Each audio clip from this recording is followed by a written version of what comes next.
You are listening to the Shopify Solutions Podcast, a podcast for Shopify store owners that brings you concrete examples on how to build and grow your e-commerce brand. Your host is Scott Austin. He owns a Shopify agency called Jade Puma. In this podcast, Scott will share his e-commerce insights and best practices with you. Hey, Scott Austin here. In this episode, we're going to go over how to pick a brand name and a domain for your business.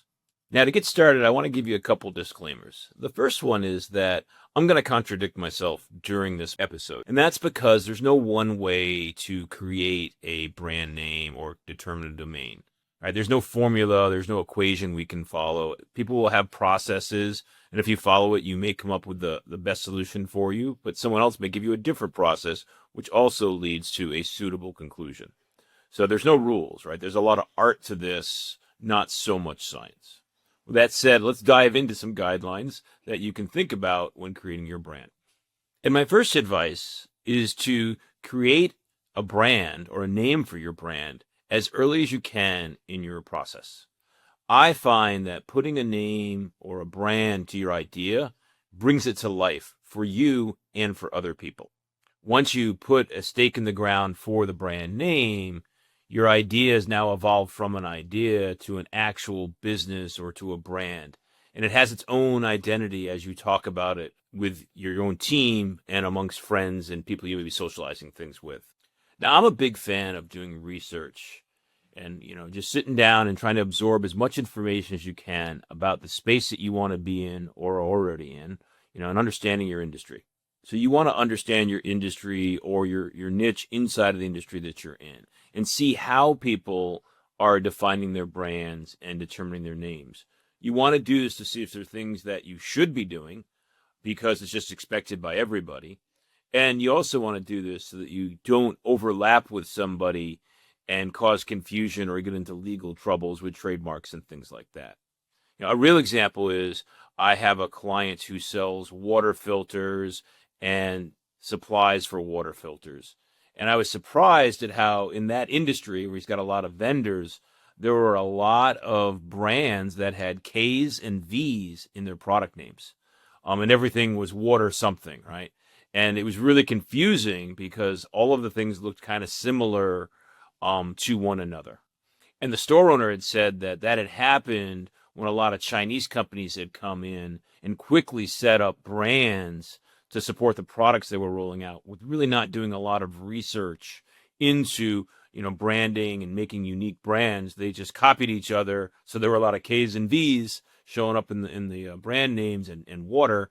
So, it just showed that lack of thought behind the whole process in that industry. So as you're researching, you want to look and see what, the names that companies are using and brands are using. You also want to look at the domains. You also want to go onto social and see if they're using their brand name as their social name. And what you're trying to understand is where the open area is for your industry. So if you start determining, I'm thinking about this brand and you see that there's a domain available, you also want to see if there's the socials are available under that name also. And what I find helpful as you're doing all this research is starting to come up with a list of words, phrases, or ideas that resonates with you for your brand. It could be an actual brand name you're thinking about or components to a brand name. Like maybe you do like the letter K and want to make sure it's in your brand. Or maybe you think that this word, whatever this word is going to be something you're going to want to put into your overall brand name.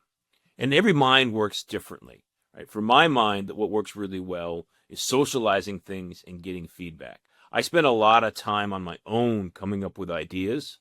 And then as I talk them through with people and get their feedback, I use their point of view, which is different than mine, to understand things in a way I hadn't thought of early on. So I'm a big fan of socializing what you're doing with your friends, with your peers, and getting feedback to understand it from more points of view than your own. So here's some things to consider when coming up with the name for your brand. The first one is that you're going to want to be unique. If you're trying to have a high quality brand, you don't just want to be a copycat. So you're going to want to find a space in your industry where you can carve out your own ground and be unique. Now that uniqueness, should definitely be in your industry, and even better if it's uniqueness across, the entire world. But that gets really, really hard. The second is you're going to want to keep it as simple as possible. And the problem becomes as more and more names and domains get taken, simplicity goes away because you just can't say, hey, I'm going to be this great 5-letter word for my brand, and I'm just going to grab the domain for that because almost every 5-letter domain combination possible is gone, taken already on the internet. So this is one of those contradictions. You want to keep it as simple as possible.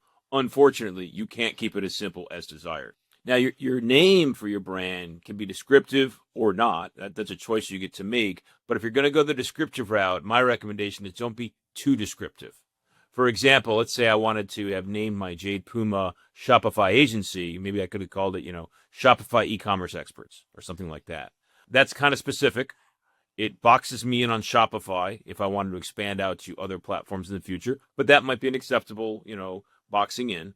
But I wouldn't have named it, San Diego Shopify experts, because then San Diego is probably too small of a geography for me to be focused on. So that's what I mean by you can be descriptive if you want, but don't get too specific in how descriptive you're becoming. So another good piece of advice when you're setting up your domain name and your brand name is to avoid using hyphens and numbers. Now, the reasons for hyphens is people won't know where to insert the hyphen when they're typing things in, so it could cause confusion. That said, you could use hyphens when you absolutely have to because the domain you want is already registered by somebody else, even though they're not using it, right? I wouldn't take a domain name that somebody already has and add a hyphen to it and then make that my brand. But if they've got the domain and they're not using it, they're not making a brand of it, you could put that hyphen in the middle, trademark the brand name to protect yourself from them using that domain later on in your space. And the reason for not using numbers is that can also be confusing when typing it in. So let's say you have the word 6 in your brand. Is that the numeral 6 or is it 6 spelled out S-I-X, right? So the customer's not going to know, and that can cause confusion. And this is an example of, one of those rules that, people totally break because it's not a rule, it's just a guideline. So there's lots of brands that are based on a number and they make it part of their brand identity. Now, if you're a small brand, a small business, one person, you may be inclined to use your name and your brand. And you can do that, right? But you have to think about what is your long-term strategy for your brand. So, for example, if your long-term strategy is you want to build a brand and then sell that and exit out, by somebody buying it, if your name is in the brand, you become a really important part of that brand, or an even more important part of the brand if it's just a one-person company behind a brand. So think about your exit strategy. If you want to sell your brand down the road, probably best if you don't add your name to it. But if your name is brand unto itself already, and you're not planning on, an acquisition strategy of some, big corporation acquiring that brand down the road, putting your name in the brand is one way to become unique and tie things together. But in general, I recommend that most brands that are selling products don't include the owner's name in that. You're only going to include the owner's name on services. And even then, for services, it's completely optional, and I actually don't recommend it.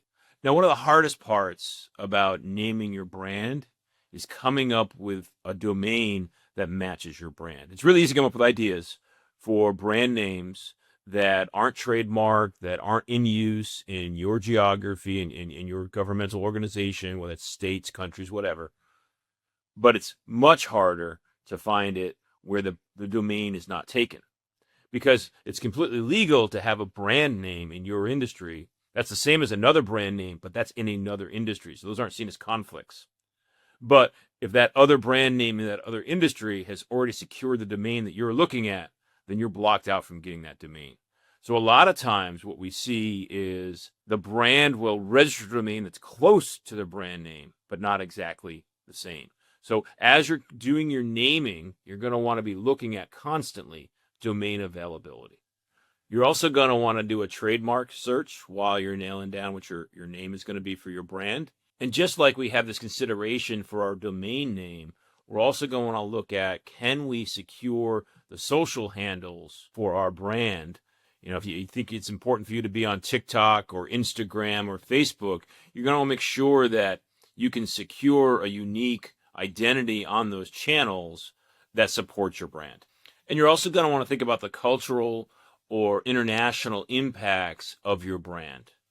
We've all heard the examples before of where a brand, from an American company like the Nova car, right? Sounded like a great name in the United States, but when they took that to Spanish-speaking countries, Nova means not go, and all of a sudden, that's not the best name for a car. So you're going to want to think about cultural and international aspects of your naming decisions, and I find the best way to do that is just to socialize your ideas as broadly as possible, get as much feedback from as many different points of view to think about those things that you just don't think about because of where you are in life. Want to build a loyal community around your brand? Events and classes are the perfect way to connect with your customers, but only if your calendar looks as professional as your store. But embedding a Google Calendar just won't cut it, as the calendar looks clunky and doesn't reflect your brand. That's why we created Branded Calendar, the Shopify app that lets you embed Google Outlook or Apple Calendars in your store while seamlessly matching your store's branding. Originally crafted for our private clients, Branded Calendar was so successful, we turned it into an app for every Shopify store. With Branded Calendar, you're in control of how your calendar looks and where it appears on product pages, contact pages, blog articles, or even your homepage. Keep your customers informed with schedules for retail hours, classes, or events. You can even share multiple calendars to meet different needs. And the best part? Branded Calendar includes a robust, always free plan so you can start building community. Risk-free. Engage your community and stay on brand with Branded Calendar. So what you see on the screen right now is a list of 20 or so Shopify brands. And I just looked for a list of top Shopify brands. And I just pulled that list down as they were. So I didn't edit that at all. And what you'll notice in this list of top Shopify brands is every single one of them is a .com. Now, an e-commerce brand can get away without being a .com, especially if you're like only going to be in a specific country, like if it's a German-only store or an Australian-only store, you could have the local country domain. But an international brand is going to want to be in a .com or another non-country specific top-level domain. That said, I find that the .coms are still the, far and away the most accepted domain for brands. I wouldn't try to get cute with all those other domain names that they have now, like .expert or .store and all those kind of things. Those do exist. There's plenty of them out there.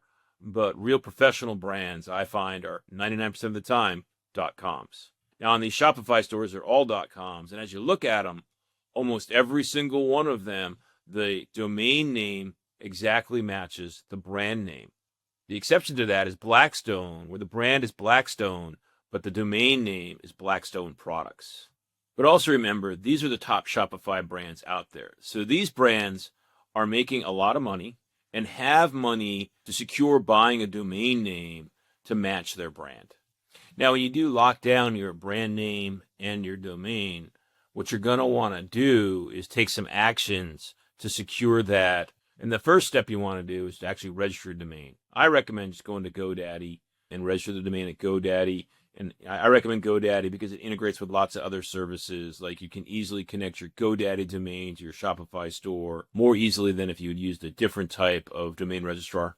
The second thing is if your brand is different than your company name, you're going to want to file a DBA, doing business as, so that you have the rights to, use that brand name. And the process for that, varies by governing body. But here in California, I just had to go down to the local San Diego Chamber of Commerce and file a piece of paperwork. And lastly, you're going to want to register your trademarks. This isn't absolutely essential on day one, but like I mentioned earlier, we've got a separate episode about trademarking, so we'll go into that in a little more depth there. And my big recommendation in naming your brand and locking down your domain is to just get it done. It's easy to do analysis paralysis here. You can come up with, billions of different combinations. You could, have all these different, tools that you put together to figure out all your different options. And then making that decision of this is the one I'm going to go with can be really hard because in reality, there's no perfect answer. Like I said earlier, all the good ones are already taken. So, you're playing with all the leftovers. So you're never going to be perfectly happy with one, but it's important to just not spend too much time on this. Right now, as you're defining your brand, you're in the early stages of building your brand, right? It's more important to be making decisions and moving on to the next task than it is to find the absolute perfect solution, because there is no absolute perfect in this situation. But don't try to find that absolute perfect solution and circle around for weeks and weeks on this process. I recommend people get this done in a weekend. Give yourself one weekend to do all the steps we're talking about here. And by Sunday night, you've secured your domain. You've done all the other things you need to do to lock things down. And then you just accept that decision and move on. Because the beautiful thing is you are not locked into your brand name. Now, it is a little bit of work to change your brand name. And if you're a company like Twitter, you're absolutely moronic to change Twitter's name to X after the company's been around for 12 years and that brand established. But for your business, that is a new founding business, changing your brand is not hard and really doesn't have that much impact because you haven't established your brand reputation yet. I've started 4 companies in the past decade or so, and 2 of those companies, we changed the brand in the first year or 2. One, we changed the brand because the original brand we came up with didn't fit and wasn't simple enough. And once we got some funding, we actually bought a domain, and then we changed our brand to support that, domain. And the domain was, a 1-syllable, 5-letter domain that cost us money. Money we didn't have when we first started, but once we got some funding, we had enough money to buy a domain. So then we changed our brand. And the other company, we actually pivoted what the company was about. And we had a product and a customer base that was in one direction. So we had a brand that mapped to that. But when we changed the product and the customer focus, we had to change the brand behind the company also. So this is an important decision, but it doesn't have to be a permanent decision. And it's better to make a decision now and keep moving than to get caught up in analysis paralysis at this stage. And here you can see some examples of some very famous brands that started off with one name and changed their name down the road to another brand. Just to reaffirm for you that this isn't a do or die decision. It's an important one, but it's not cast in stone when you're done. And to just give you a little bit of an example of how I personally did this for my current company, Jade Puma. So back in 2018, I was going to start a new agency focused on Shopify, Jade Puma. Didn't have that name back then. And here's how I went and figured out what the name of my company and my brand was going to be. The first thing I did is I came up with a brainstorm of a whole bunch of words. And I live on Emerald Street. So I started off with Emerald. And I liked Emerald because it was a precious jewel, and it was also green, the color of money, and we're in e-commerce, and it is about money. So I actually like that. I like the green. I like the jewel part of it. But Emerald is also a 3-letter word. But I started off with that. And then I started thinking about 2-word combinations. And I started thinking about, animals as my second word. So I had a jewel and an animal. I tried other things in animals, but animals ended up working better. And then I started picking animals that were survivors in their ecosystem, at the top of their ecosystem. So words like, tiger and eagle and things like that. I quickly started, building off on those 2 directions, those 2 different word lists, a whole bunch of different words that made sense. And then I just started combining them in all sorts of different ways. And I probably had 1,000 of these word combinations when I was finished with that brainstorming process. And then I went through, and like I said before, I do a lot of research and a lot of homework, maybe a little too much, right? So I had this list of 1,000. And then I went through and checked every single one of the 1,000 on domain availability. And then from that list of 1,000, I probably came up with 100 or so where the domain was available. And none of them were perfect, not even close. All my favorite things in my 1,000, list of words, they all got knocked out because the domain was registered, or there was already a company with it, or all the social was gone, and all those kind of things. So of that list of 100 of them that were left, I then stack rank them to the ones I like the most, and I socialized that with my friends and my family, and came up with what I thought was the best one at that time, which was Jade Puma. Reaffirm with Jade Puma, I started doing some searches for Jade Puma, and there wasn't almost anything out there about that. There was like somebody on Twitter had Jade Puma registered, but it was available on Facebook. It was available on Instagram. You do searches, and all you get was, green-colored Puma sneakers, completely unrelated to what I was doing. So I felt confident that I could easily own that name and that brand on the internet. And I also liked it because I could tell a story behind Jade Puma, right? So jade is a semi-precious stone. And the puma, which is a mountain lion, all right, that's North America's most versatile big cat. Lions and tigers are in Africa and Asia, but here in North America, where I'm at, the puma is the big cat that rules the land. At Jade Puma, we can put the story together that, we kind of have these mystical skills that allow you, our clients, Shopify stores, to be successful and dominate in your ecosystem and in your niche of e-commerce. So that was it. Made the decision, secured the domain, and I was off to the races. Now, that's just my example of how I named Jade Puma. You don't have to follow that at all.